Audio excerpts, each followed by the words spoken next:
Good morning, everybody. How's everybody doing today? Hello. So, motivation for you all. I don't even know. Yesterday, I had to run out to support a family yesterday. Um, Real important work. But I think where I'm at right now is that I'm realizing that I'm slowly getting one important thing done a day, which is really, really cool right now in this $1 million year because there was things from 2025 that I dragged over that I'm like, hey, why is this not closed out yet? So I'm just like, yo, let me get this closed out. Let me get this taken care of. So I've been on that over the last couple of days. But one thing I just want to talk to you all about today is just the power. There's so much power in asking for support, right? So much can happen. So like parents, so this message is really for you parents out here today. Now parents, sometimes we can be very embarrassed by what our children's behaviors. We can be embarrassed by what they're doing because we sit there and we value them as ourselves, right? We sit there and we're like, oh, okay, it's my fault. What did I do? What did I not do? How am I affecting my child's behavior? How did I mess up to make them be this way, right? That's usually what goes through any parent's head. But the reality is, homegirl, homeboy, it probably is your fault.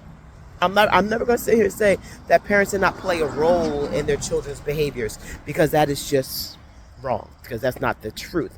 We all play a role in our children's behaviors, but what we also need to realize is that at some point in time, our kids have certain genetic makeups and their genes are mixed not just with you, they're mixed with someone else, even if they're there or they're not there or however it may work. And those genes can kind of split up sometimes and do some funky things with some kid brains, right? So you can have certain environmental things going on, but then you have the biological things going on, right? Now, I'm a developmental specialist, right? I've been working with children for a very, very long time, and I'm still learning on a consistent basis different signs of different things, especially around children with sensory concerns, right? And these sensory concerns, they show up in so many different ways.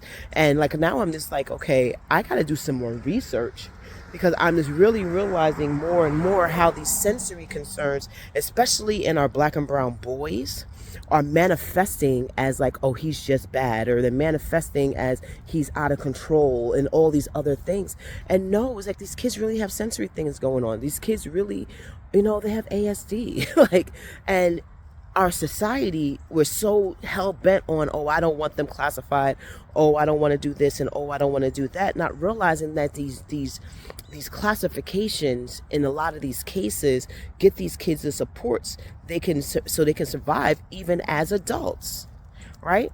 And I think that's the part that we need to be very clear on, and that we need to recognize, is because things like, especially in New York State, with things like OPWDD, where kids who get classifications can sit here and get their rent paid as adults because honestly maintaining a job may be complicated, right?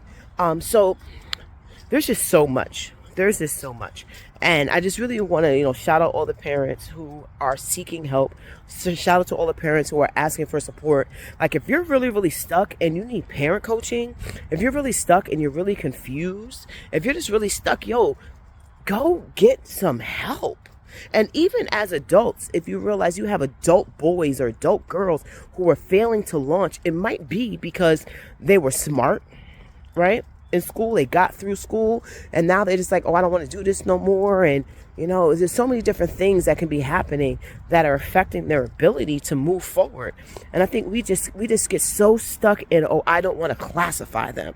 Oh, I don't want to give them no stigma because of something. It's not giving them no stigma. It's helping them understand how their body operates. That's like sitting here saying, oh, I don't want to find out if I potentially going to have heart disease. I don't want to find that out. Yes, you do. It's because you want to find that out, so there's certain things you can do to prevent you from getting heart disease. So identifying our children's developmental delays and identifying what they protect, if they have autism, or, if it is ADHD or anything else, identifying those particular things gives you opportunities to find the tools to make their life better. That is the post, y'all. That is the post. That is my shout out to my parents. That's my shout out to my people. That's even shout outs to my adults who are sitting here like, I don't know what's wrong with me. Go see a psychiatrist. homie, go see a psychiatrist, go see a psychologist. I know a few locally. Let me know if you need some support finding somebody, because you might have you might just be undiagnosed. And when you get your diagnosis and then you get able to figure out how to get the supports you need, and it may not always be, and a lot of times it's not even with medications. It's usually with psychocognitive therapies that can actually really, really help you. But you got to know what's going on, right? You got to know. So, peace out, y'all. Talk soon.